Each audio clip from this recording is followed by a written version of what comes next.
Welcome to Deep Thought. Spiritual materialism. Now, that would seem a contradiction in terms, and maybe I'll figure out how to say that a little bit better, right? But we have an interesting thing out here. And I've discussed this before. Anybody who's followed me a long time know I talk about there's two distinct types of people out here, and it's usually in relation to their sexual drive, right?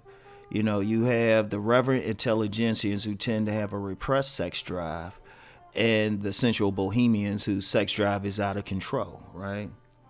So you have these two things going on, right? You have these two things going on, and usually people have both within them, but they lean towards one or the other. Now, even though I spoke of that in relation to the sex drive, it actually relates to a bigger thing with like how you express yourself just in life in general.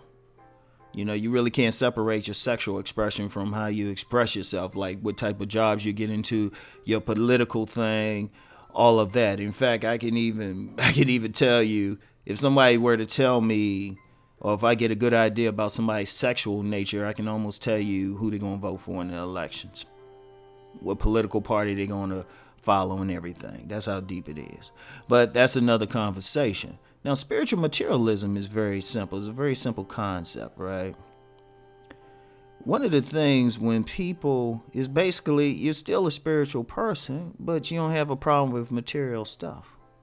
See, a lot of times, especially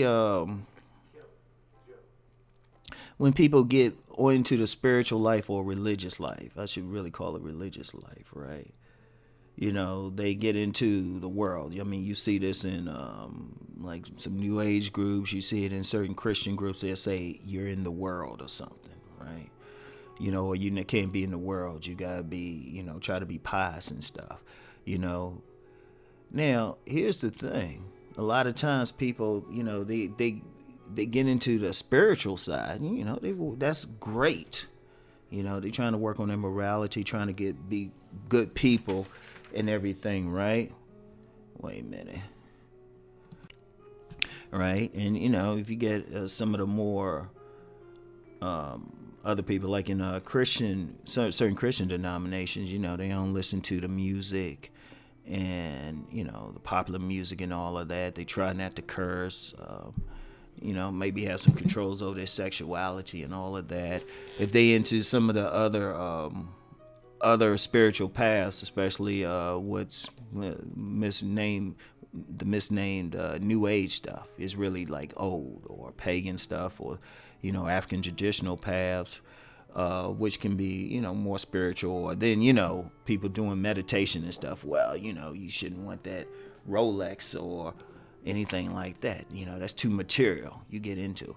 And I understand it, because then when you get on the more materialist side, people are more concrete. You know, they want that nice car, that big old house.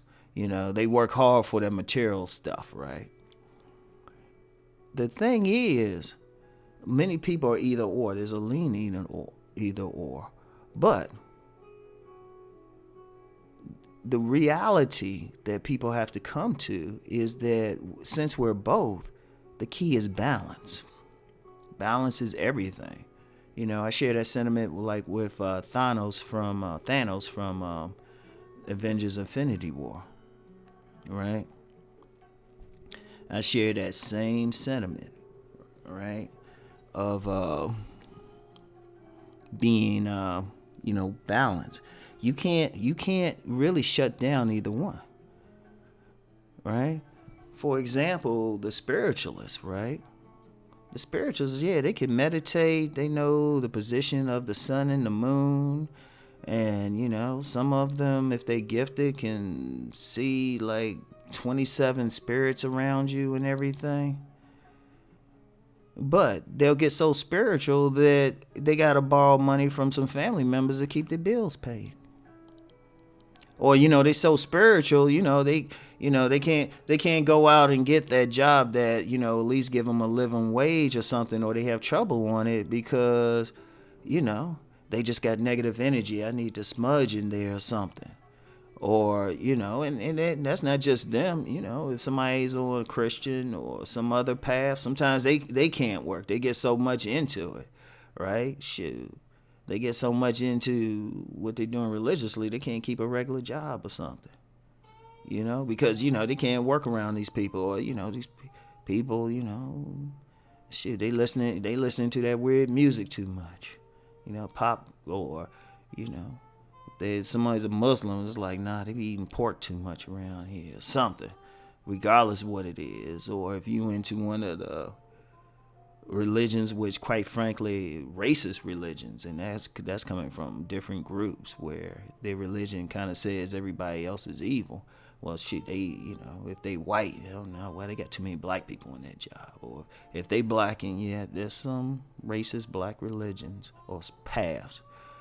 They're saying, well, I can't work around all those white people.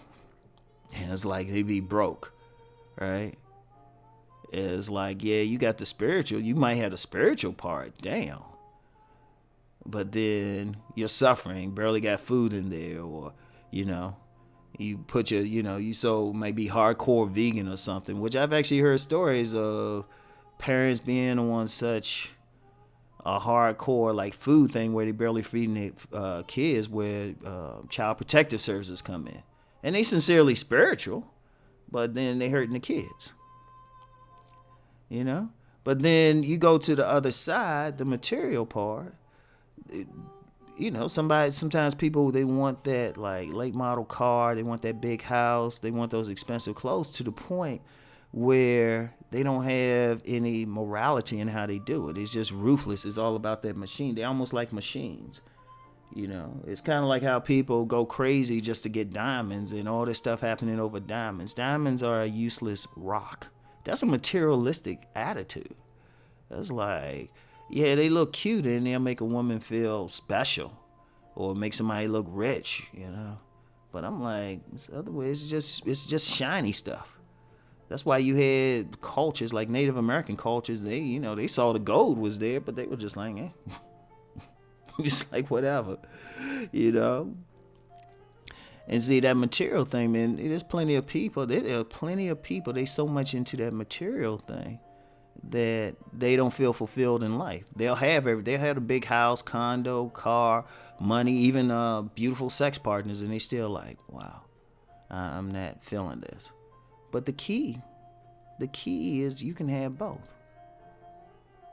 You can still do the meditations, or you can still be devout. In fact, there's a lot of I see this especially with in some Christian communities and stuff, right?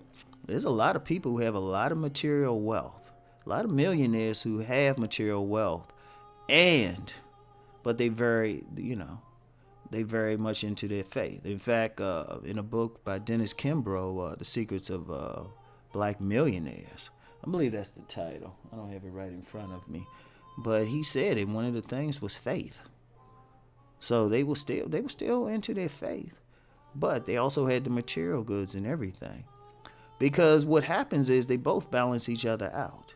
Because if you have your spirituality is strong, you can still get that Rolex, you can still get that car, but you're not going to do certain things to get it. Because I give you an example with myself. I could have been a millionaire by now. Easily. I mean, the money is out there. If you all I had to do is write some trashy novel with like plenty of just gratuitous sex. Right?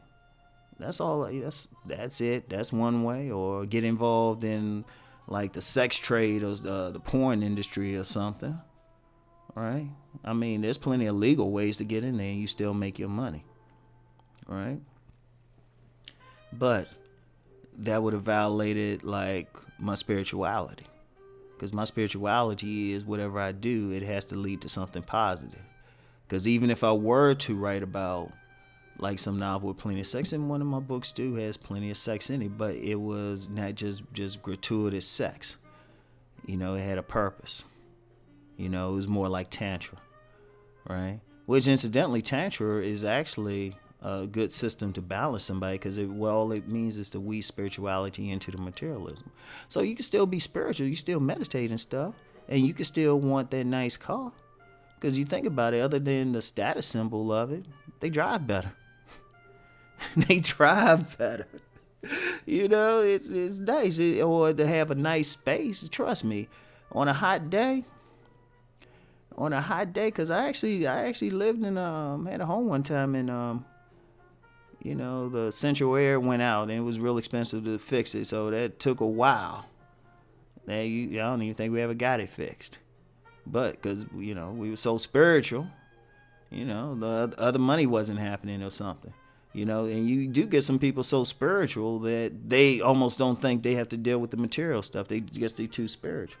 But you got to have that balance. So, you know, it's all right to have that nice thing. It's peaceful, you know. It's peaceful. Have that nice sound system or something, or have the ability to travel when you want. You can have both. You can have that balance. So, I would say with me, I'm a spiritual materialist. So anyway, right? That's it for today. I'll talk to y'all later. Peace and blessings.